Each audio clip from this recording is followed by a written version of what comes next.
over, and I've seen the promised land. I may not get there with you, but I want you to know tonight that we as a people will get to the promised land. We'll get to the promised land. We'll get to the promised land. Romans killing riotous groups that are rising up. As I turned around quickly, and the next thing I saw was Malcolm falling back in a dead faint. Killing any potential threat, any potential messiah. Dr. King left his room, 306, at the Lorraine Hotel just before dinner to get some air. He walked over to the railing at this spot, and noticing some friends below, he leaned over and began to speak with them. Police say 205 feet away, in a window in a flop house, the assassin waited. Killing any potential threat, any potential messiah. And Rob, some call that deadly raid the massacre on Monroe Street. Black Panther leaders Fred Hampton and Mark Clark were killed. Fred Hampton and Mark Clark were killed. Fred Hampton and Mark Clark were killed. Brothers and sisters, they are there. We are not lost. We are scattered. We are original Hebrew. Let's go! All praises be to the Most High God. Yeah, I say it. I was opportune to meet my grandparents, whom from childhood had always made us to understand that we are one of the lost tribes of Israel. One of the lost tribes of Israel. One of the lost tribes of Israel. Hey, so now we are on our way from Ohafia to Arochukwu. So we're traveling all around. This is also an ancient city, the warriors. Yeah. They call it the Ephraimite. Okay. The Ephraimite. Let me show you around. Ephraim Queen. Yes, Ephraim Queen. Yeah. Ephraim Queen. Yeah. So they believe.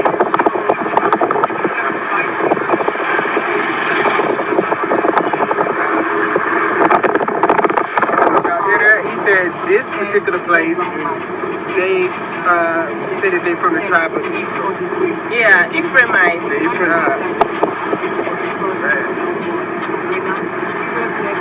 And ethnicity is a cult?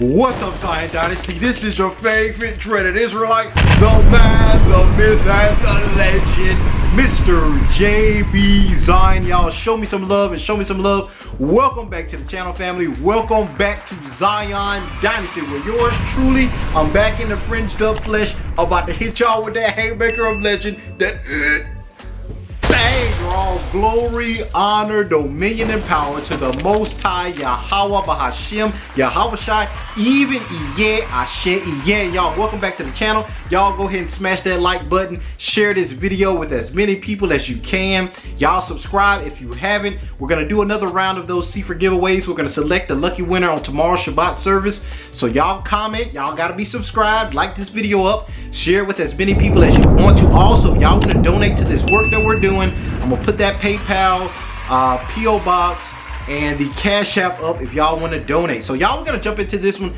This is gonna be a heavy lesson, right? This is gonna be a big one, y'all, and I don't want it to be confusion. I don't want to confuse you guys or lose you guys with the history of Ephraim, right? As you guys know, the purpose of Zion Dynasty is to regather the so-called lost tribes or the lost sheep of the children of Israel, the house of Israel, right? And the key component, as mapped out by YESHUA going after Ephraim, the lost sheep, those Hellenized Northern Kingdom Israelites, as well as Paul doing the same mission, we see that Acts chapter 29 was removed from the book of Acts, where he was going to those Sephardic North African Israelites and those Spanish Israelites, those Moors, right? That was his next apostolic campaign.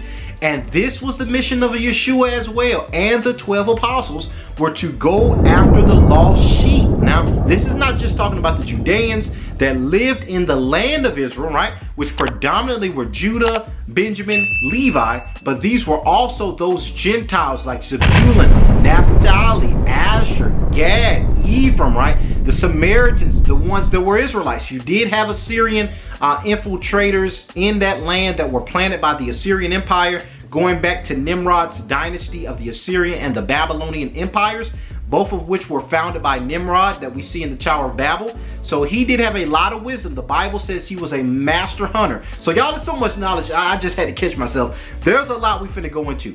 But this title, this video, is gonna be dealing with the corporation of the United States of America. Y'all, this is gonna be a deep one, right? And shout out to all Tranquility Base here. The Eagle has landed. The hands of the Persian, meaning that Rome, Edom, America, that's going to be the last one standing. Meaning that Rome, Edom, America, that's going to be the last one standing. Meaning that Rome, Edom, America, that's going to be the last one standing. Right. And shout out to all the elders, all those that's doing this work. Shout out to Teo. And I gotta say something about YouTube, y'all.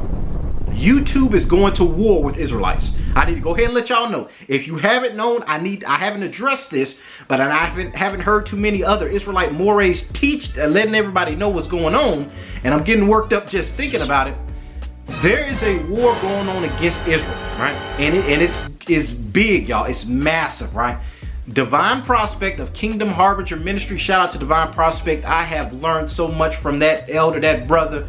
Only the Most High knows how much scholarship, how much research, a lot of the history of the Yoruba and the Igbo. He has been a part of Kulanu. He's worked with Harvard professor that I always quote, Dr. Tudor Parfit, Edith Bruder, the Oxford publication writer, as well as their Cambridge work, African Zion. He has worked with them. Derek Lang, the anthropologist, talking about the Yoruba and their origin, going back to the northern kingdom of Israel, so-called Ephraim, are the lost tribes. He has done so much scholarship to prove that the so-called black, two continents slapped together like a lonely sandwich, that we are in fact the true biblical descendants of the children of Israel. He has worked. But not just that, if you scroll down to Israel _ Netufia, Netufia is the name for ancient Israel before the 1948. Now, the Harvard study already lets you know that before the 1948, we have DNA evidence of ancient sub-Saharan Negro remains. That means that the Israelites there today, if they are legitimate Israelites, they are going to be linked to these sub-Saharan Negro remains that predate the 1948 people. That means before the so-called white Jewish phenomena, there were black Negro remains, ancient black Israelites.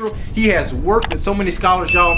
But the reason I bring him up, as well as Brother Teo, YouTube is going through and demonetizing us. They're doing it, y'all. They haven't hit this channel by the grace of the Most High yet. And I just got to be realistically. I just got to bring that up, right? Now, y'all continue to pray for this work that we're doing. And they can't do anything that the Most High doesn't allow them to do. I'm going to make that plain.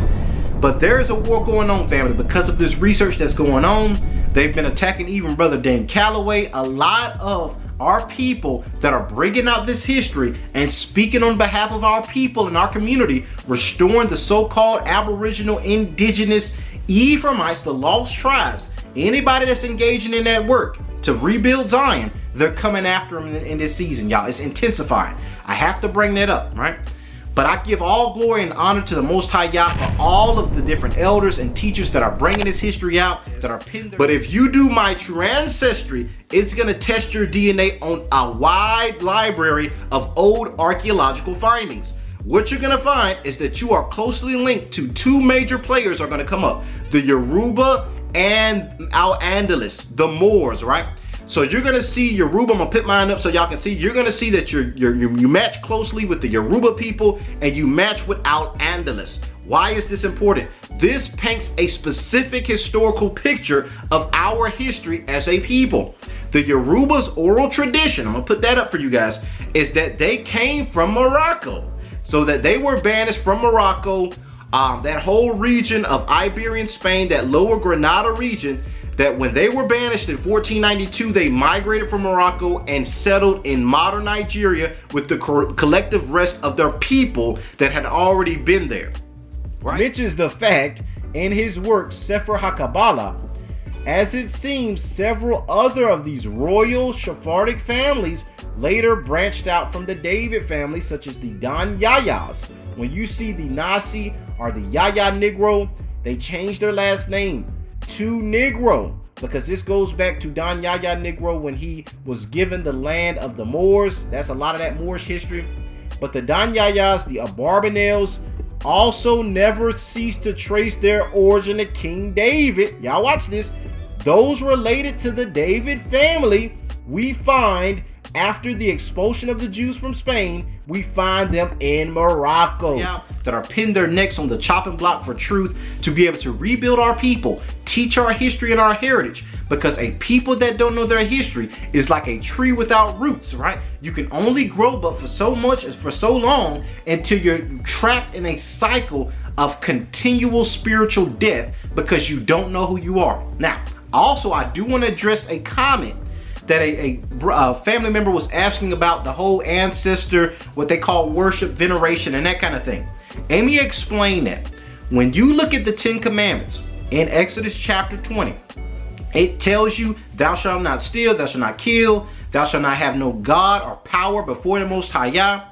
But in the 10 Commandments, the Most High is clear. He says, thou shalt honor thy mother and thy father, so that thy days may be long upon the earth, which the Lord God hath granted. The Most High Yah Elohim has granted, right?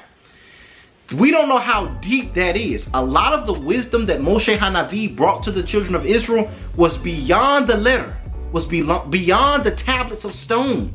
But there were so many layers of truth inside of those 10 Commandments that we still haven't fully extracted the deep riches of that knowledge. Now, I mean, let's deal with thou shalt honor thy mother and thy father.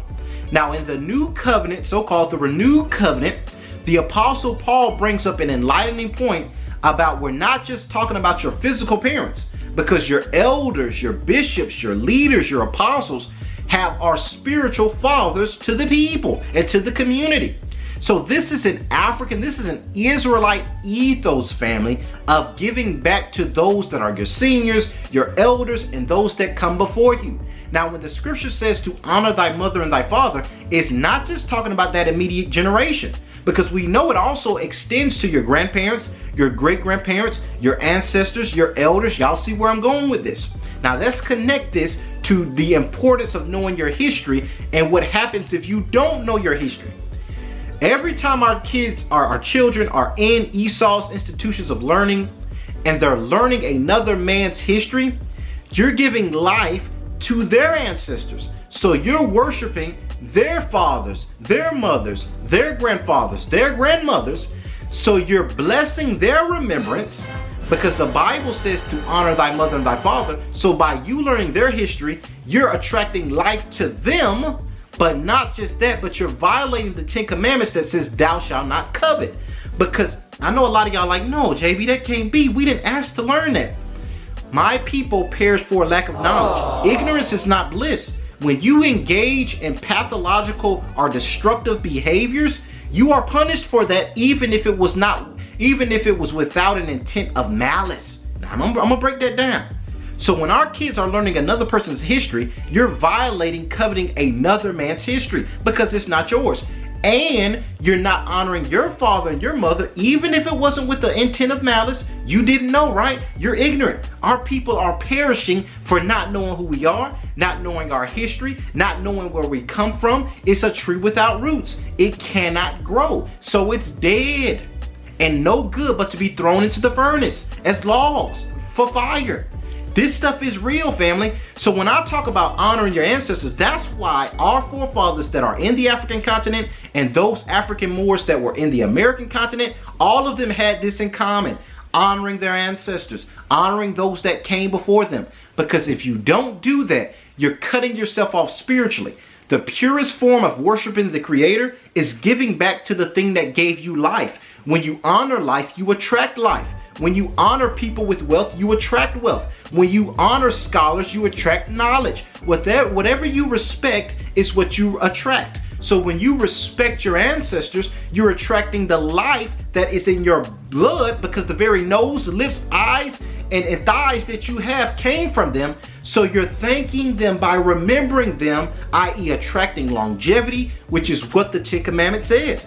Honor your father and your mother, for your days will be long upon the earth. So I had to explain that. So when I go through this history, we need to emphasize to our children how important it is to know that you are Ephrati, to know that you are so-called lost sheep. But don't even, see, even that has a taint to it. See, the nations want us to call ourselves the lost tribes. The fact that we know who we are, we're not lost. We were scattered. Y'all gotta catch that, right? So when we teach our kids that we are the diaspora of the children of Israel, we are the descendants of the house of Israel, we are the seed of Ephrati, we're attracting the life that the Most High has ordained for us by giving honor to who He calls us, not calling ourselves based on death, but calling ourselves the life that He has bestowed upon us. So I had to explain it, family. I hope y'all get that. I know some people, y'all just digest that, rewind that, study the commandments, really think about honoring your father and your mother, and I pray the Most High shows you that in a deeper way. Now let's get into the corporation that is America. Now, you guys have to check out my video that I did on the 1776 treaty that the Moroccan Empire made with the United States that will become the United States of America. This stuff is very deep, family. If you have not seen that video, check that out. All the videos on the Moors, is America the Promised Land? Y'all check that out so you can understand where I'm coming from. And I might insert some of those clips in here so you guys can understand. But let me give y'all a historical vantage point. The Moors ruled the earth from 711 CE to 1492. Now, who were these Moors? I showed y'all some literature. Let me pull out Light and Truth. Light and Truth, I showed y'all the insert on page 339 if you have this book that defines Moor as Negro. Moor and Negro are the same term, but Moor puts together a framework of a historical time period where so-called black people ruled the earth. Who were these black people? What was the ethnicity of these black people? They were Ephraimites, specifically of the so-called lost tribes of Israel that had already gone into Africa. I repeat, Ephraim during the time of the Assyrians and at the fall of the Assyrian Empire, which is the onset of the Babylonian Empire, we see around that 580 BC or even around 600 to 586 BC, we see these Northern Kingdom Israelites going into Morocco, going into East Africa, settling in Nigeria, and also some of these blackjacks, as they called them, being sea bearers like we see with Ola Udo Equiano. I showed y'all that. He gained his freedom. This is the first autobiography by a Negro person. He was an Igbo Northern Kingdom Israelite, so-called lost tribe. Y'all see my intro on every video. It's a reason I put that on there. One of the lost tribes of Israel. One of the lost tribes of Israel. One of the lost tribes of Israel. The Igbo claim to be the lost tribes of Israel. That is a specific kingdom, Northern Kingdom. So we see with Gustavus Vasa or Ola Udo Equiana that he talks about the Igbo being the lost tribes, their customs being similar to the Jews, and not just that, but he gained his freedom by being a blackjack or a sea bearer. Now, that's important for a historical time frame. The Moors were sea bearers. When you look at the Barbary pirates, they even had white slaves. When y'all see that Vornay, I'm gonna put that on the screen for y'all. Our people, when they ruled during the time of the Dark Ages, they also had these slaves. So our people had been skilled with navigation for a long time, family. You can trace this during the time of 600 BC to 586 BC. You had some sea-bearer Ephraimites, Ephrati, that went over to the Americas with Morani, the people of the Moors, or the Moor men. That's where that stick of Ephraim comes in. The seal portion, as well as the Book of Mormon, accounts these natives and their customs being linked to the so-called lost tribes of Israel via their circumcision, and I'm gonna drop some videos for y'all in here. Shout out to just so many elders, but shout out to Elder Ayil, Big Judah. Shout out as well to UBTV, that brother's doing a great work. Cumero as well. I'm gonna drop a clip by UBTV, that brother that just did his Smartest Beast of the Field episode 8. Y'all check out that brother's channel. I'm gonna insert a clip where he goes into the natives' customs, circumcision, the Paschal lamb, not breaking the bones, not eating animals' food from the inner of their thigh, which goes back to Jacob wrestling with the angel, and the angel touched the hollow of his thigh. We see that in Genesis. And to this day, a lot of Israelites didn't eat animals' food from the hollow of the thigh in remembrance. So we had that custom, y'all. We had this culture before it was colonized. So back to Ephraim, these northern kingdom Moors, these Ephraimites, around 600 to 580 BC, they settled Africa, and some of them sailed over to the Americas. Now, I'm going to show you a clip by Divine Prospect of Kingdom Harbingers Ministry. Shout out to that brother. Y'all support that brother. They demonetized his channel because of how much truth he was bringing out. I'm going to show y'all a clip by Divine Prospect that goes through the history of Joseph getting the birthright, the leadership of the tribes. I'm going to connect that with David being an Ephraimite, Ephrati, which is the word that's used in 1 Samuel 17:12 that says, now David is the son of Jesse, the Ephraimite that lived in Bethlehem in Judah. You had tribes of different other tribes living in the borders of other tribes, right? You even had certain cities that we see in the book of Joshua that were given to other tribes in the borders of other tribes. Let me explain it. You had cities within Ephraim's overall border that belonged to Manasseh. You had cities within Judah that belonged to Simeon, that belonged to Reuben. You had Levite cities within different tribes. All of this is expressly mentioned. And this is how you know a tribe that was not expressly given a town could not have an inheritance within those borders. So when we look at Bethlehem and Rachel dying within Bethlehem, I'm going to connect this. When we look at her dying on the way to Bethlehem. As for me, when I came from Padan, Rachel died by me in my hands. Y'all got to feel the heart of the Father. The woman that I worked 21 years to get, I'm holding her as she takes her last breath. This is the love that trickled down to the seed of Joseph. Now I'm going to go to Matthew 2 that says that Rachel cries for her son because her sons are not. And that was mentioned when Herod was killing the babies in Bethlehem, which is where Christ was from. Why is Rachel crying and Leah is the mother of Judah? Let's keep reading. Rachel died by me in the land of Canaan in my hands, took her last breath in the way. When yet there was only a little bit way to get to a town where we could have got her some medical treatment in Ephrath. And I buried her there in the way of Ephrath, the same which is Bethlehem. So the place that you know as Bethlehem, this is where Rachel was buried. It is named Bethlehem Ephratah in remembrance of Rachel, specifically her grandson Ephraim, doubly fruitful. Now let's look at verse 8. And y'all can look at the Strong's Concordance. And Israel beheld Joseph's sons and said, who are these? Now he already blessed the younger one first, which is very interesting. But his eyes were probably dim, so he didn't do it based on the flesh. Y'all hear me? A lot of y'all finding out y'all Israel. Oh, we Judah, we Judah. Oh yeah, we Judah. I heard somebody say we Judah. It's fleshly. And the Most High is going to discern those that are really in the spirit to really want to honor those that came before them, their forefathers, and know from whence they come. Now, Jacob was able to bless Joseph's sons without even seeing Ephraim and Manasseh. He named them by name. That's where we get Ephratah from, or Ephrati. It is a gentilic form of Ephraimite. Now, this is the present author Moses writing. So you're saying, well, that was written way before Ephraim was born that she died there. Exactly. Moses recounting where that location that she died was is using contemporary terms. Divine Prospect is going to go into that as well. He's going to go into that spiritual leadership of Joseph, and he goes into how it was a common practice that when you're writing, explaining something in the present sense literarily, that you use contemporary terms to explain an ancient place. Let me give y'all another example.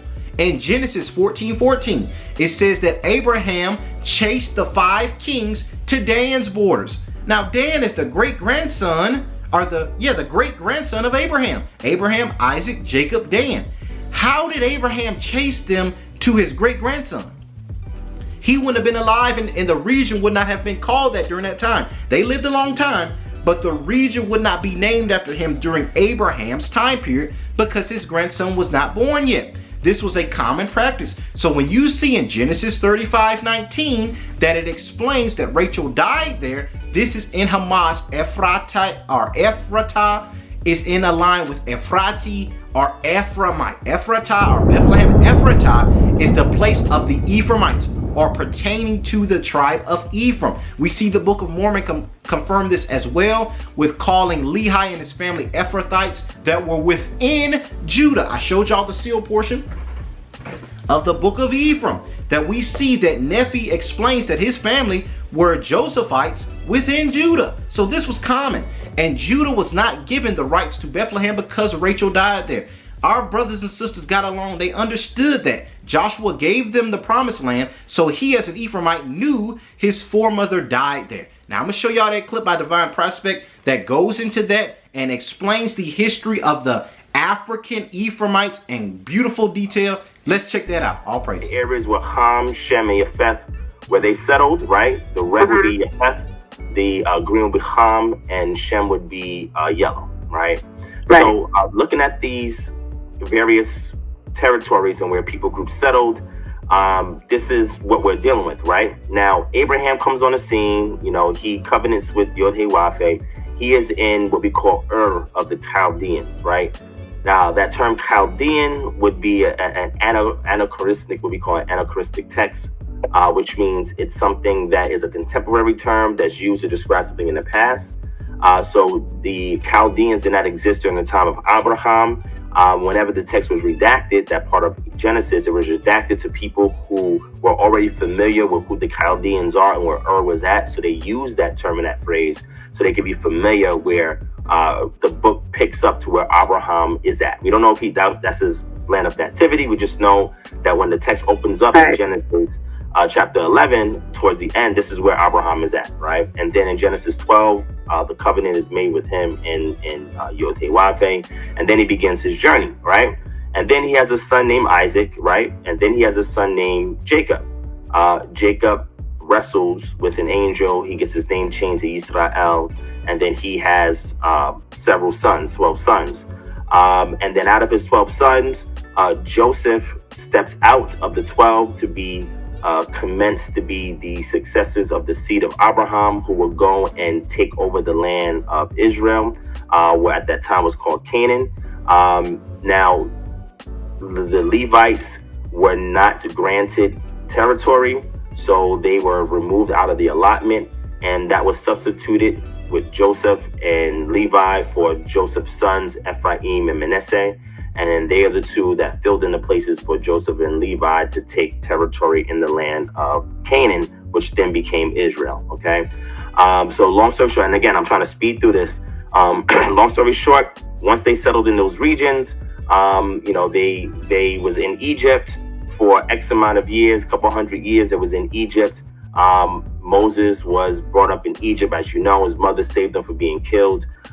He grew up in the house of Pharaoh for 40 years. He wound up killing somebody, leaving out. He ended up in Midian, which is in the Transjordan region.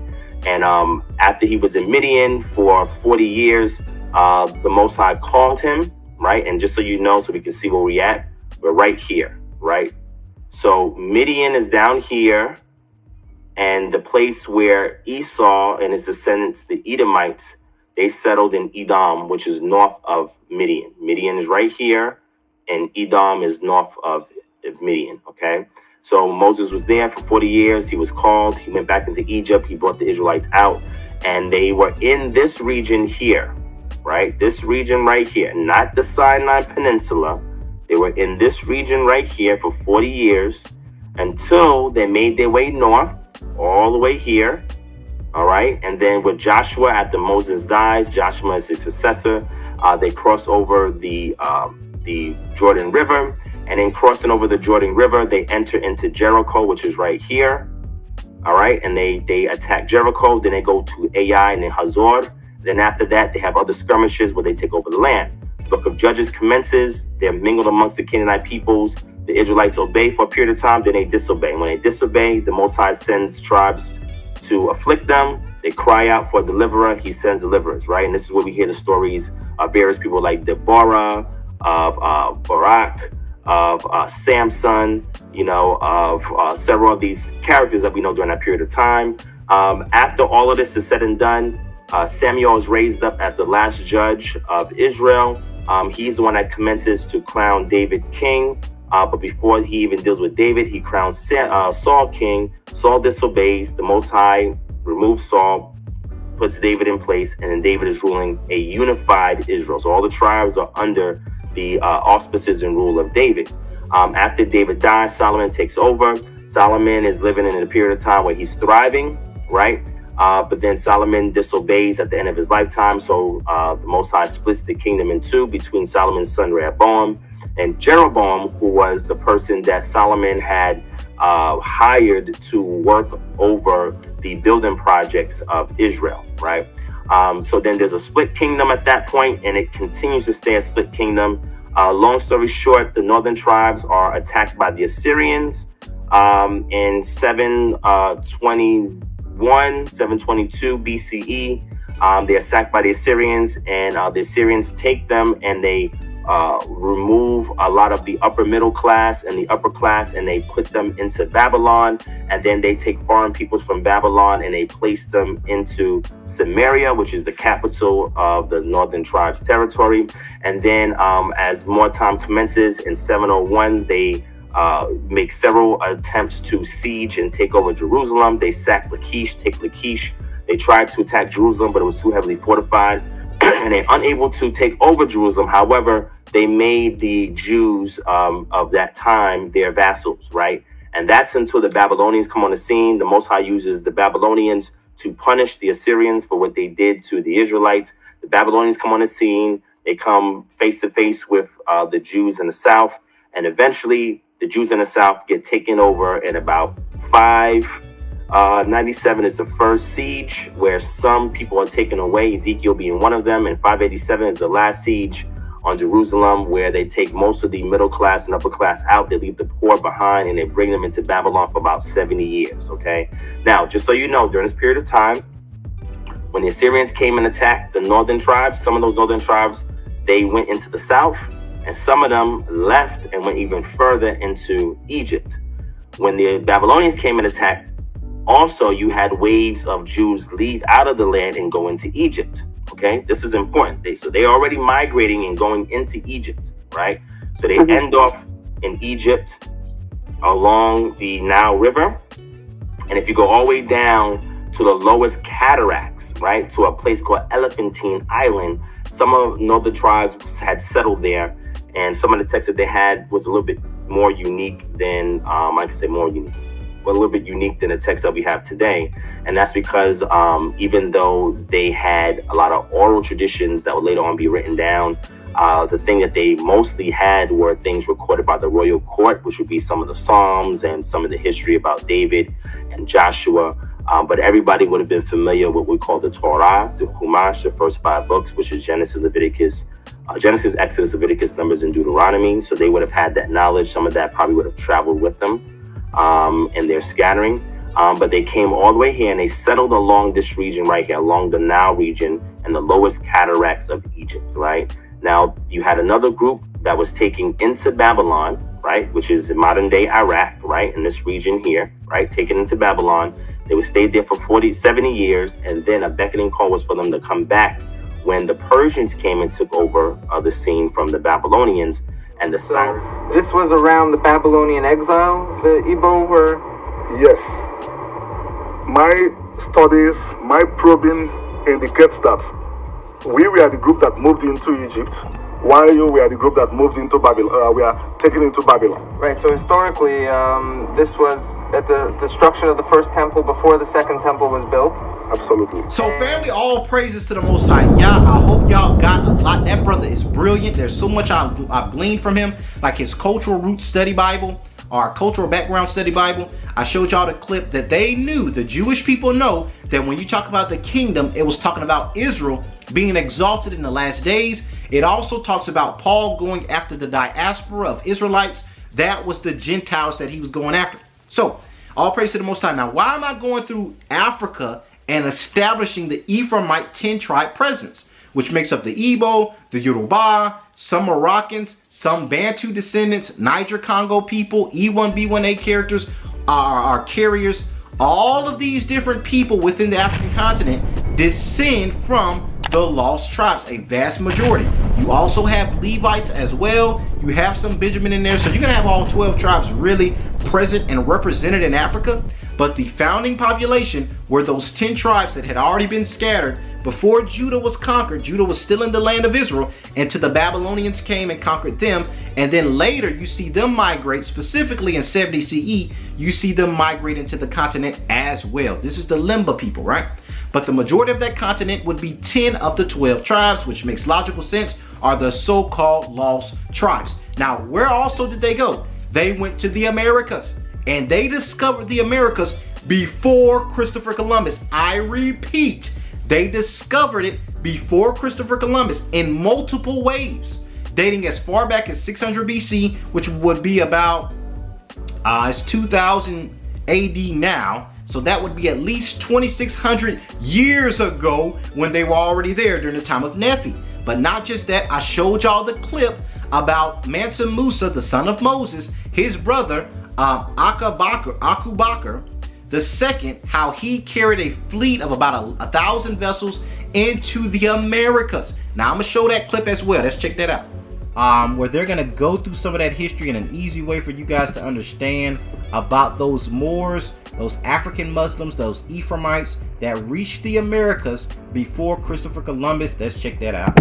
Of Mansa Musa, one of the richest men to have ever lived, the king of Mali who lined his path to Mecca with gold and put his kingdom on the map, literally. But have you heard about the one who made him king? Before Mansa Musa, there was Mansa Abubakr II. He was... Now watch this, family. Now Abubakr II. Now watch this.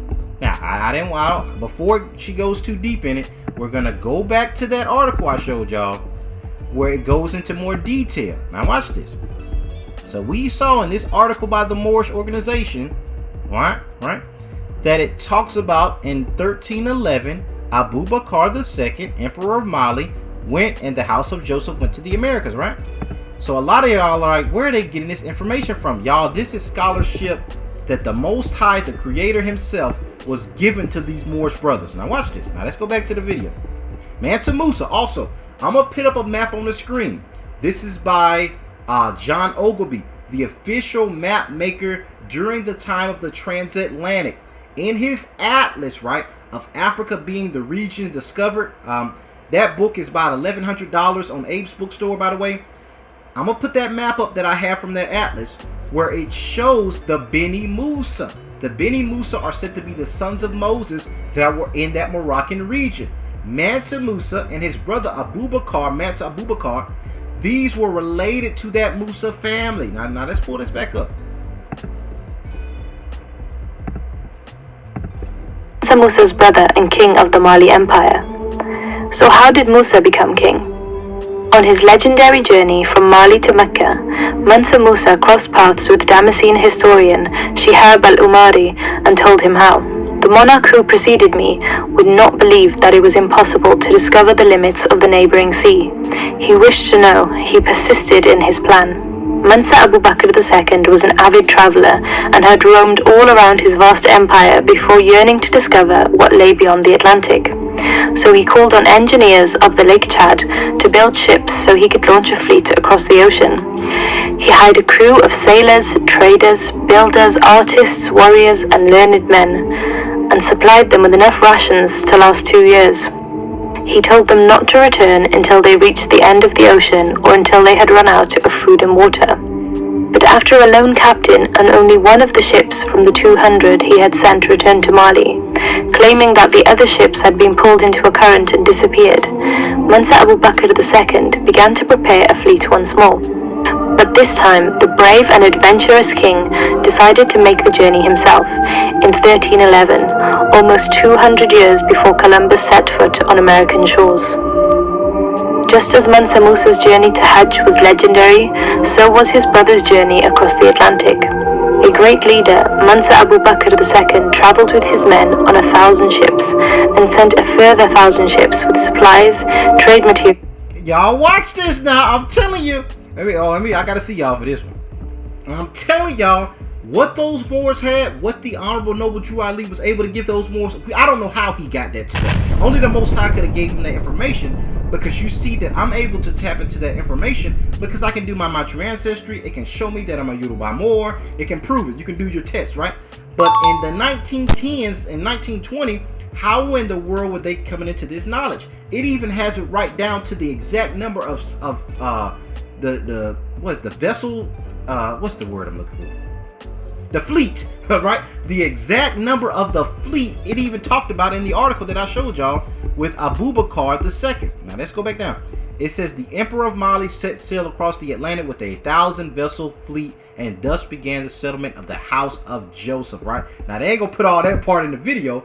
Well, they might do it, but they're not going to link that our people, wait, we are the Moors. A lot of people, our people don't know that history, that Moorish history is African history, right? It's Negro history of the continent of Africa, as well as the Americas being settled by that people. There are pyramids and all kinds of things we're going to talk about that are in the Americas that predate even the ones in Africa, because that people came over way back in antiquity. Now let's finish out this one. Crops and animals, and of course gold, which was abundant in his kingdom. So did Mansa Abubakr II arrive in the Americas? We may never know, but there are many signs that West African Muslims did. Some of the... Now watch this now. Now they're going to try to tease it like, well, we don't really know what happened. Watch this. Mansa Musa. Y'all keep in mind, Musa is Moses in Arabic. Mansa Musa, the Beni Musa were sons of Moses. So these were Northern Kingdom Israelites. Watch this now. These were Israelites that were known as Moors that had been traveling before Christopher Columbus and settled the Americas before Christopher Columbus. The Israelites had been already spread like a coat of many colors before Esau and the European nations, family. This is our history. African Israelite Judeo history, right? Ephraimite history. And a lot of y'all, I need y'all to really get that. We are Israelites, family. When I say the term Moor, this is the title, right? Because that's a national term. It's not specific to one group of people or in one country. Not just Morocco, but you had West African Moors. You had a lot of Moors that were in Al-Andalus, Moors that were in the Americas when you look at Mormon and Morani. And I'm going to show y'all that proof of that. A lot of y'all like, there's no connection. Mormon is, I believe, Dutch for Moor. So when you look at the house of Joseph through Nephi, Lehi's family, that were named Mormon or Morani, right? Those were Moorish names that these natives had in the Americas before Europeans. And the Europeans called them Native Americans. Wait a second. The Native Americans are Moors? The Moors are Israelites? That's the connection between your Dane Calloway. That's your connection between we're the natives. That's the connection between the African history. It all comes together through Ephraim, Israelite history. Now let's finish this one out because I got a lot I want to share with you guys. And I want to make that announcement. The strongest evidence comes from the pen of Columbus himself, who wrote in his journal that Native Americans confirmed black-skinned people had come from the southeast in boats, trading in gold-tipped spears. Now y'all listen to this now, pay attention. Not only were these spearheads described as guanine by Native Americans, which was the Mandinkan word for gold, the language of the Mali Empire, but chemical analysis of those spearheads found that the gold most likely originated from West Africa. West Africa, the Negro land, Lam, right? The Mali, the Sankau empires. This area that they're showing you on the map is where Negroes were that migrated from Morocco and came to West Africa when these Israelites were banished out of Spain. Before that, they ruled Spain. The Moors ruled Spain from 711 CE to 1492 when they were banished. But when you hear West Africa, these are Negroes. This is Nigeria. This is Mali. These are these ancient West African kingdoms that existed, family. This is your history. Columbus and his son also found that Native Americans had handkerchiefs like those used in West Africa. Oh, why do Native Americans got handkerchiefs that are West African? I'm telling y'all, these were African people. And when I say African, Afri, Ephraimite, Israelite people. The natives were Israelite Ephraimites, right? From Africa, from the region where Ephraim, the Ephraimite Moors ruled. Now let's watch this. And clothes similar to the Muslim Moors of Spain. Whether or not Mansa Abubakr II himself made it to the lands beyond the Atlantic, we cannot deny that this courageous ruler of one of the richest and largest empires on earth gave up wealth and power in pursuit of knowledge and discovery. His determination to reach the Americas could very well mean that West Africa's relationship with the Americas did not begin with slavery. So what happened, family, was, y'all check this out. There was an agreement made between the Moroccan government that was the chief empire that kept all of the Moors together. They knew about the Ephraimites, the Pashtuns. Somebody asked about those in Afghanistan. The Afghans, the Pashtuns, they are Ephraimites as they proclaim. A lot of those descendants, or their ancestors, were the ones that unified and created the Moorish Empire, family. So now let's get into that. So we have, family, the Moroccan Empire that was the chief empire. They had their Moorish brethren of Arabia united with their Moors in Africa. These are all Ephraimites by ethnicity. Some practice Islam and some practice Judaism. Some were even Christian Moranos and that kind of thing. So you have these Moranos, Moriscos, Moors, Morani people, Mormon people that ethnically were lost tribes that included Arabia, Africa, Sephardim, or Spain, which is Iberian, Spain and Portugal. And you also had some of them in the Americas. Morocco was the chief hub that established trade routes and unification of the Moors. Morocco was the heartbeat of that kingdom. A lot of our people, if you do your My True Ancestry, it tells you you are a Yoruba Moor. A lot of y'all have already done it. I've done it myself. The Yoruba Moors were a royal house of Yoruba, or King Jeroboam, Ephraimites that were in Spain, in Granada, and in Morocco before they were banished in 1492. So America, family, belonged to black people, belonged to African people, belonged to Israelite Ephraimites before the Europeans came over in 1492. It was just some of them was kicked out, and some of those crypto Jews, some of those Edomite Jews like Christopher Columbus, when they tried to come to the Americas, our people had already been over there. And they had to use Moorish guides, Ephraimites, that showed them how to navigate. Christopher Columbus was not lost. He knew about the lost tribes of Israel. He knew about Arsarith per 2nd Esdras that talks about the 10 tribes going to the Americas in detail. He knew that history. Now, why do I bring that up? America is a corporation, family. I'm going to show y'all a clip by Dan Calloway. Y'all, this is finna get deep. Shout out to the brother. This is for educational purposes. I love the work that he's doing. He goes into the gritty politics and the wordplay that Europeans have used to take your land from right under your feet, so-called Israelite man and woman. So-called copper-colored indigenous people are toward the original aboriginal people of the Americas. And I know this might be a tough pill to swallow. Some Israelites don't like this. They say, well, you're taking away from Africa. Double fruit was always the prophecy of Joseph. Joseph would have the land that the 12 tribes enjoyed and more land, double fruit. This is where the Americas come in. This does not take away from them coming out of Africa, right? But they came out of Africa so long ago that they were indigenous. That's why you have the Olmec heads, the pyramids that are in Central America, in the Americas as well, in South America. When you look at Brazil, that is the connection, family. Those African Israelites that were already here, indigenous, living their life before the Europeans came. There was a treaty made with the Kingdom of Morocco and them Europeans for them to operate on American soil. That's why the Moroccan-American Treaty is the oldest treaty in American history as well as global history. Y'all check that video out, 1776. Not just that, family. Amexem, which is the collective term for North, Central, and South America, was the title that the Moors bestowed upon those lands that the Josephites, Morani, Mormon people lived in. Now, I'm going to show y'all that clip. I just want to break that down before I show y'all this. Our people owned land. That's why you don't never see images of Native Americans. I'm going to tell y'all, picking and working in the fields. It was you, Negro. They took your land right from under your nose. And I know it's deep, it's hard. I'm gonna do teachings on it. I might show some clips on the Book of Mormon, sealed portion, so y'all can understand it. But these two records have to come together in the hand of Ephraim. The stick of Judah, the stick of Joseph, coming together in the hand of Ephraim is Ephraimites reclaiming this history, the records of Judeans, and the records of Ephrati, or Ephraimites, coming back together so you can get the big picture of the total captivities in the earth. I'm gonna show y'all that by Dan Calloway. Y'all hang on to your seats. It's gonna get deep. Let's check that out. 19th century, owned a ton of businesses. According to the Freedmen's, what was the whole name? It's called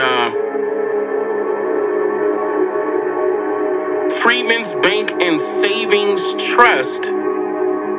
I think I'm saying it correctly. I don't have it in front of me. I think it's called the Freedmen's Bank and Savings Trust. But according to the Freedmen's Bank, it was over 100,000 businesses that our people owned. I really need you to understand how major that is, especially during that time period. Over 100,000.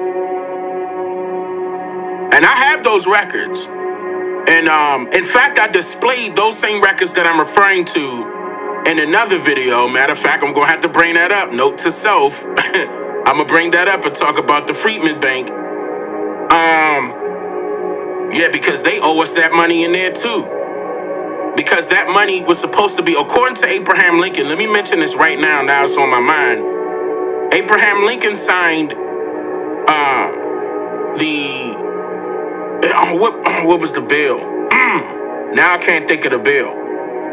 There was a law, let me just say it this way, that Abraham Lincoln signed that made sure that everything that was inside of these freedmen's banks are owed to not only the account holder, but also to their descendants. And that money has accumulated over time.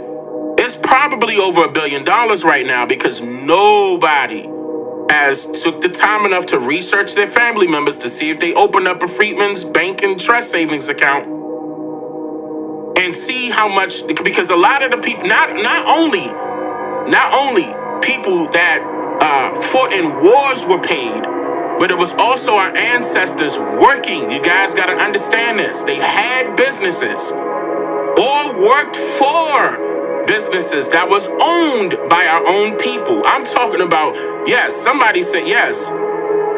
Aaliyah said trillions.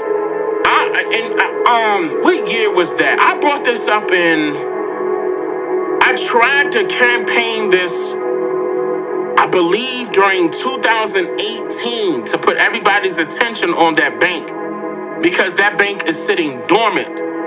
And it's right across, I'm talking about the main headquarters is right across the street from the White House. Okay?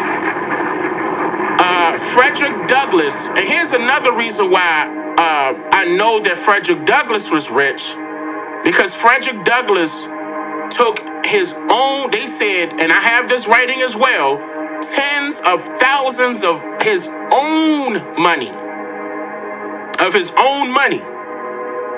to save the Freedmen bank accounts.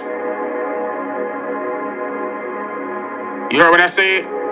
To save the Freedmen banks, let me say it that way, from collapsing. Frederick Douglass did that. This is documented. Not the government, not a president, not a politician. It was Frederick Douglass. No, it wasn't the Freedmen's Bureau bill. I'm going to pull it up. I'll pull it up. I'm going to note all of this right now, and I'll make sure I bring it up during the next live stream. But you guys got to understand how important it is to do your genealogy. Not just for land purposes. If you're looking for reparations right now, it could be sitting in the Freedmen's Bank.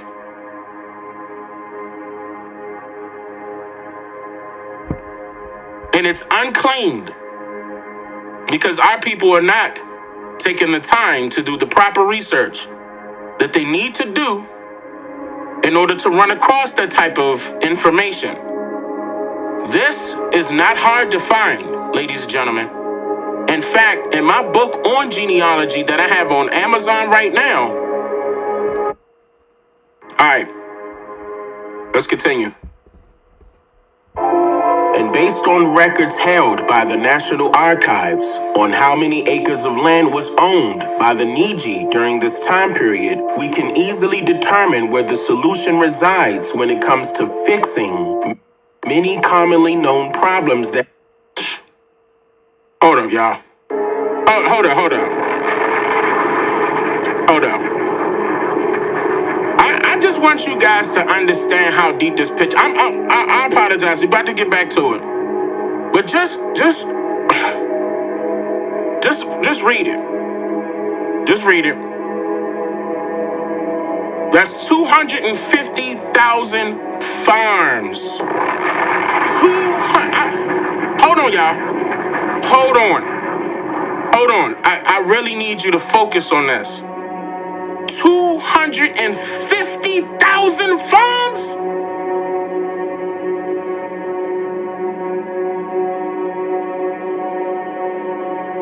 Worth $20 million.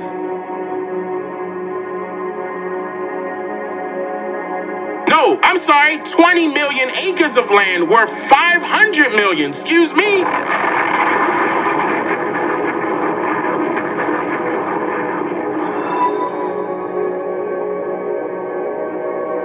Man, that's a lot, bro. What?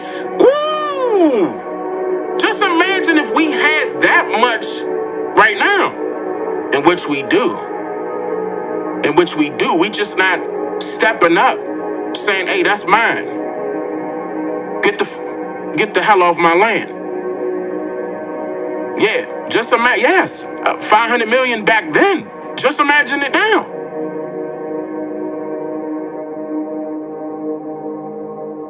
$250,000 farms. The economy can crash, and we will be good with that much farmland. We will be good for life. That takes care of generations after generations after generations. You think I'm playing? That's how important it is. Bought in order to put up some type of commercial building, they can legally do that under the color of law and give you 60 days to vacate. This is what we have to correct.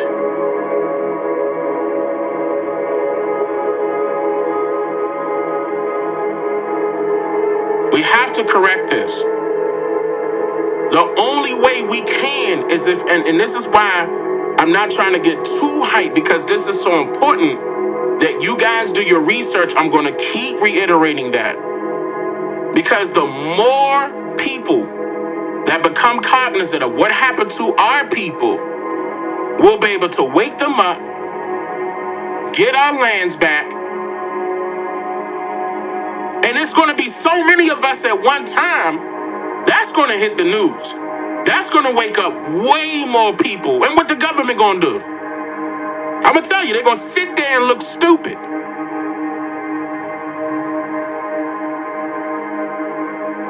Because there's a lot of them that they're not supposed to be here. You're going to see why. I'm going to break it down right here in this video. CC, whose land? Our land. This is our land.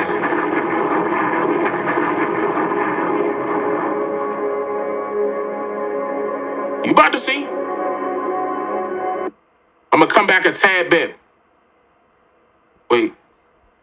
They own. Or another example is when the original owner of a property or estate is leasing the property out to tenants, but then the owner dies, and the property then becomes possessions of the tenants, occupying the estate under the color of law. For example, a person can own property by purchasing it in full. However, the state or estate in which the property resides in is the title holder of the land, meaning that the owner of the estate or estate also owns everything within its specified boundaries, not excluding any personal or real property owned by another person or company residing within that same location. So in other words, it doesn't matter It doesn't matter. They still own it. Whether if you claimed it as personal or real property.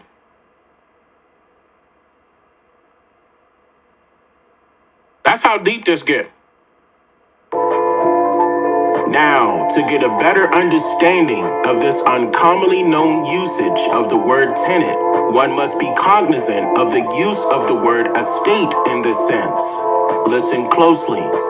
According to the 6th edition of the Black's Law Dictionary of 1891, the word estate is defined as, quote, the degree, quantity, nature, and extent of interest which a person has in real and personal property. An estate in lands, tenements, and hereditaments signifies such interest as the tenant has therein.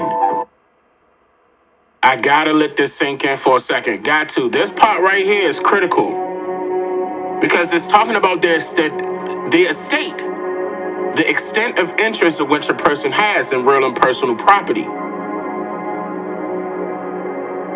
We gotta let this sink in.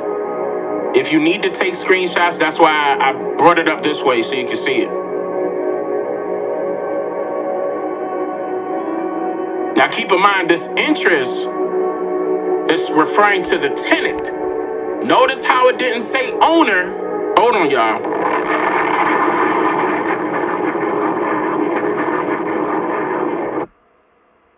Right here, because you about to see how they chop this up.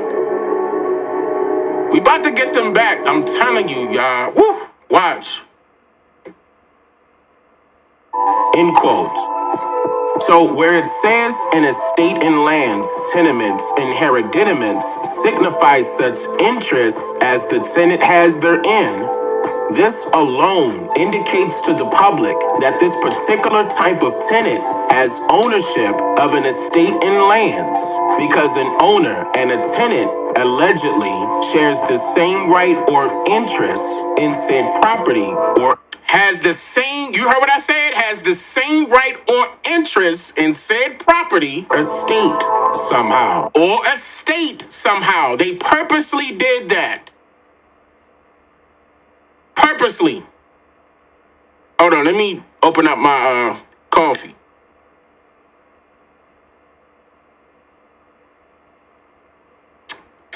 Okay. The definition reads on and says, quote, the condition of circumstance in which the owner stands with regard to his property. In this sense, estate is commonly used in conveyances in connection with the words right, title, and interest, and is, in a great degree, synonymous with all of them.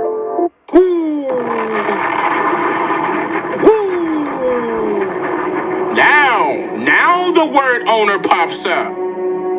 The condition of circumstance in which the owner stands with regard to his property.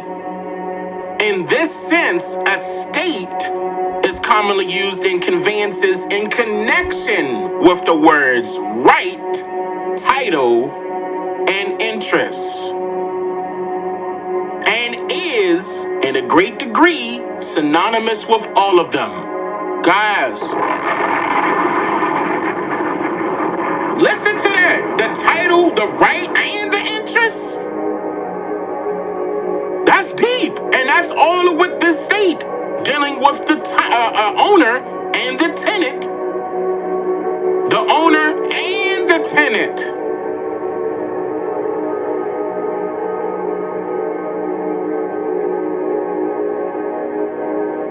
Okay. It goes on. End quote. So, in other words, the word interest was another way of saying the word right.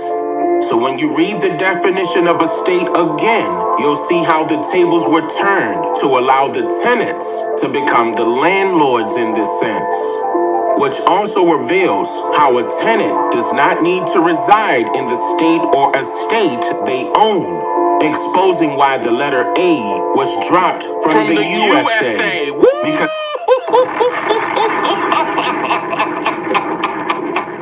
now, family, I know it's deep. But I may show you that these native Niji people, Niji means rainbow. This goes back to, now it's a lot that goes into that. Goes back to Joseph and his coat of many colors, becoming like a coat of many colors, being scattered. There's so many layers to that. The bow and arrow, y'all, it's too much. The fringes that the natives wore, the circumcision, their calendar by moon. I'm gonna show y'all a clip by Brother UB going into the customs of these native Negroes that look just like you woolly-haired, copper-colored people. That the customs that they were keeping when the Europeans found them were Israelite customs. Let's check that out. The heart of a people will always remain. At the heart of most colonizers was Christianity. But who did the Indians in the Northeast worship? Sobrevivo sin saber si voy. Sobrevivo sin saber si voy. Sobrevivo sin saber si voy. Sobrevivo si no estoy. Quote, View of the Hebrews by Ethan Smith, 1823. Quote, They then choose 12 stones for an altar of sacrifice. Some tribes, he observes, choose but 10 men, 10 poles, and 10 stones. Here seems to be an evident allusion to the 12 tribes, and also to some idea of the 10 separate tribes of Israel. Upon the stones of their altar they suffered no tool to pass. No tool might pass upon a certain altar in Israel. The middle joint of the thigh of their game. Dr. Beatty informs, the Indians refused to eat. Thus did ancient Israel after the angel had touched the hollow of Jacob's thigh and the sinew that shrank. In short, says Dr. Beatty, I was astonished to find so many of the Jewish customs prevailing among them, and began to conclude there was some affinity between them and the Jews.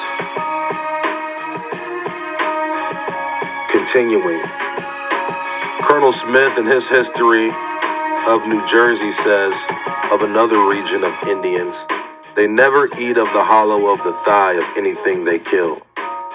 Charlevoix explains of the Indians still further to the north, says he met with people who could not help thinking that the Indians were descended from the Hebrews, and found in everything some affinity between them.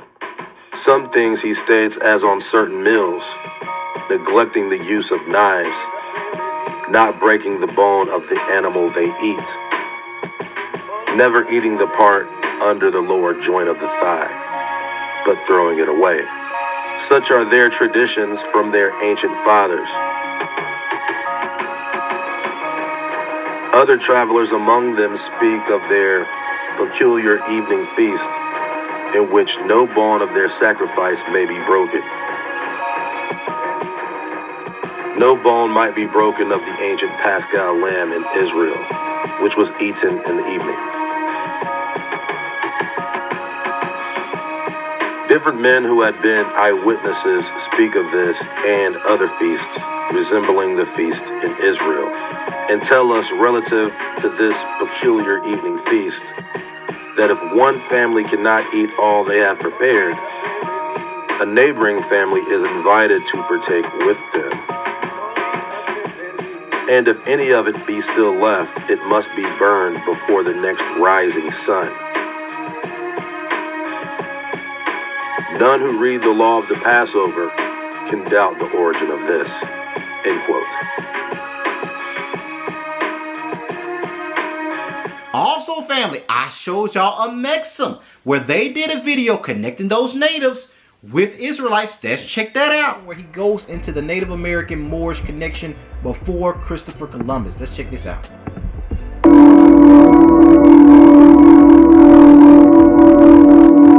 The quote with William Penn is basically saying that some of the Indian peoples he met reminded him of the Jews of London. And he Whoa. Out the gate, I'm like, wait, what?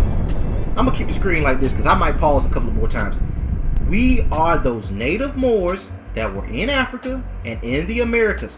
That's why they call Negroes, which is a Spanish term going back to when the Spains kicked us out. Negro is Spanish, African American. That's why they call you African American. You are a conglomeration of these two continents, which is really one people going back to Morocco, right? You are a conglomeration between the Moors in Africa, the Moors in America. That's why they call you African American, because you are Moors. More specifically, that are Ephraimites, right? Ephraimite Moors, children of Israel that galvanized under the title of Moors and ruled the earth. And of them is your Mansa Musa, your Mali Empire, your Songhai Dynasty, right? All of this were Negro Israelites, specifically Northern Kingdom Ephraimites, that ruled the earth. That's why they call you African American. And that's why there's a connection between the Native American culture and the Sephardic Israelites, right? From Spain, those Moors. Talking about Sephardic Jews. So he's saying these people resembled them in appearance, but also there were aspects of their customs that reminded them as well. In terms of, time by moons, circumcision, right? That's not something everybody, people say, do easily. That's Whoa. The Native Americans were circumcised? Circumcision? They had a lunar calendar? Let me rewind this because I think y'all might have missed that. Let's go through this.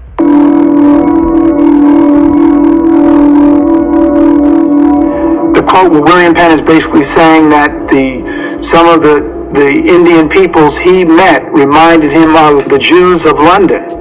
And he's talking about Sephardic Jews. Spanish. So he's saying these people resembled them in appearance, but also there were aspects of their customs that reminded them as well. Let me comment. A lot of y'all bash these camps. I don't agree with the 12 tribes chart, but when they say blacks, natives, and Latin Americans, now let's break down these components that these Israelite camps are trying to teach our people. Blacks, Negroes, which is a Spanish term, Native American Moors of Spain, and the Latino people, the Latin people, blacks, natives, and Latin American, Latin, Latino, Brazilian Sephardics. They say the first settlement of these Moorish Sephardic Israelites was in Brazil. I have a grandmother that can trace that back to Felsen, Brazil, or Basel, right? And they claim to be the black Portuguese. I got a grandma. I got a genealogical table where I can prove that statement. This is my dad's mother's lineage. My dad's father's lineage goes back to Yoruba. Now, how did that Yoruba man marry these people? Right? Now, y'all gotta check this. They were the same people, family. And when you look at that lineage, you're also going to see Cherokee, Choctaw blood as well. What's the connection? They were all Moors that had been traveling back and forth from that. They had established that trade route way before the Europeans. You had Moors going back and forth between the Americas and Africa, where they came from. Now let's continue to listen to this brother. PhD in history. Now watch this. In terms of, time by moons, circumcision, right? That's not something everybody, people say, do easily. That's a very unusual practice, per se, that we know has its roots primarily and probably in what's often called sub-Saharan Africa, and probably in the area of Nubia or Somalia. And then that practice goes north into Khemit, and then it will spread into areas of Asia. And then, of course, we know it primarily in the... Now, pay attention, family. He says circumcision, which had its highest prevalence in West Africa. What is West Africa? Negro land, family. To this day, the Igbo, the Yoruba, these West African Negroes that we come from have the highest rate of circumcision. We are the ancient Israelites. I did not say Jew. I said ancient Israelites. Before the 1948 people were our people, the ancient Israelites. Now let's listen. Next of the Hebrew practice, right? Where then, Abraham or Ibrahim is instructed to circumcise his male children, and all descendants will do that who are male, thereafter. So things like that, which were getting people's attention and going, well, that's a rather odd practice, right? Now here we go. The book of Lehi, this is a secret segment from those plates that was maintained. The rest of that plate was so-called lost. It's because it has a secret in it, family. Now watch this. Now, Lehi's lineage. And Lehi was the son of Jeshurun, the high priest among the Jews. He was among the Jews. He was not a Jew. He was an Ephraimite. Now, I'm going to prove that he lived in Jerusalem, but he was not Judah, Benjamin, Levi. Now, let's go down. Now, it says, and Jeshurun was the son of Imrish, and it goes through this person was the son of this person was the son of this person. It goes kind of long, so we're going to go to verse 11. And Sarash was the son of Judah, not Judah, the 12 tribe Judah. This was just another Israelite named Judah. This is how we know. Who was the son of Ephraim, who was the son of Joseph. And it's going to tell you who this Joseph is. And it was this same Joseph who was sold into Egypt by his brothers, the sons of Israel. So you had 12 sons of Israel. 11 of them, well really 10 because Benjamin was a baby. 11 of them sold this Joseph into a pit. That's the story of Joseph in the pit, the coat of many colors. Lehi's family descends from Ephraim, who was the son of that Joseph. Now let's go back to the sealed portion. So when you see that Nephi says that the Europeans are coming to the land of his fathers, he's talking about Ephraim. He's talking about Ephrati. He's talking about the Americas belong to the Ephraimite Moors, the Moormen, the Moronian natives. That's who the Europeans were taking this land from. Y'all, I'm giving you secrets that have been hidden from the foundation of the rule of this nation. Y'all better hear what I'm saying. I hope y'all taking good notes. These are mysteries that they do not want our people to get. And I give all glory to the Most High Yah. Let's keep reading. And there shall also be the rich among them, who shall become rich from the land and the wealth of the land, and the things that they shall take from the land of my fathers, the Ephraimites. Family, this land belongs to Ephraim. If you are Yoruba or an Igbo, African Ephraimite, Moor, this land belongs to you just like Africa. Let's keep reading. For behold, the Lamanites shall be upon the land. These are descendants of Nephi, our Lehi's family, Ephraimites. So that remnant will still be here when it is discovered by this great European nations in the end of days. Right? Now let's go down some. Let's go to verse 8. And the Lamanites shall begin to dwindle when they start waging war against our people in numbers, and lose their nations, the Americas, and their lands, the Americas, to the effect of the lust of the greed of the abominable church. So he's telling you these Europeans would use the church to do all this evil. That's why people didn't call ourselves Jews or Christians. We were Israelites, but we knew the church was set on fire by hell itself. I know a lot of y'all like, what? There's a difference? Yes. Between the church of today with Easter bunnies and bunnies laying eggs and Christmas trees, there's a difference between that, right? And Israel and the scriptures as it is written, as Yeshua practiced, right? Circumcision and not eating pork and growing your beard out and having your fringes. There's a difference between the Christian church and Israel, right?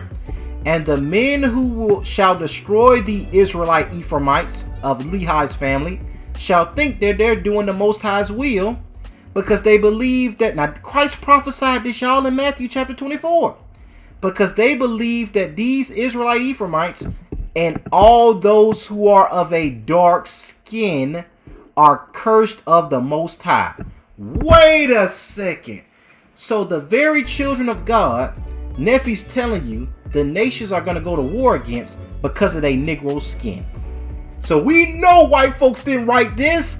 This is our history, family. I ain't done yet. Oh, I ain't done. Oh, no. Let's look at chapter 48. Oh, yeah, it gets better, family. Y'all write these scriptures down. Now, that's in seal portion 84. We're going to go to verse 73. And I'm going to show y'all something. Oh, yeah, they ain't want me to get these records. Now, and now you will believe that this man of whom Nephi hath written, the son of Lehi, is the explorer that shall be known among you as the bearer of Christ. Oh, man. I know that's not what it sounds like, JB. Oh, yeah. There would be an explorer whose name meant the bearer of Christ, that only the children of the Most High could prophesy before it even happened. They knew him by name, just like Judah knew Cyrus before he was born. Nephi is prophesying about a man whose name means a bearer of Christ. What does Christopher mean? Oh, y'all don't want to mess with me. He shall be likened to the final prophet of the last days.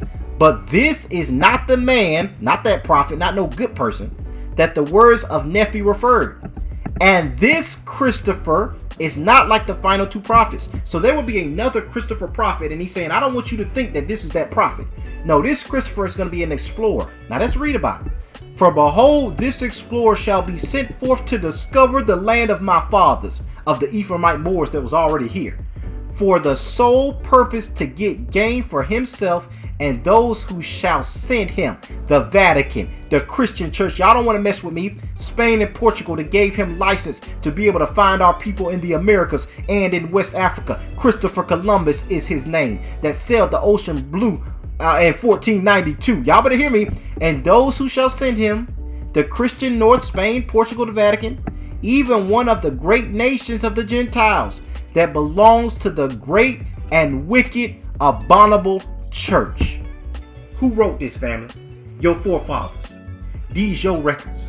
White folks didn't write the Book of Mormon. They didn't write the seal portion. They didn't write these plates. They found it and said it was talking about them to hide it from you, just like them so-called Jews that say that Bible does not have nothing to do with you, but it's really your records. Y'all better talk to me. So family, I know this is a lot. I'm not going to overwhelm y'all because I know those clips were long, right? But I just want y'all to start thinking. America is operating on the soil of our people, and they use the government that our people had created, the chiefs, the Supreme Court justices, the chiefs, and they created a corporation on your land, and through the pen, they swindled it from your very feet.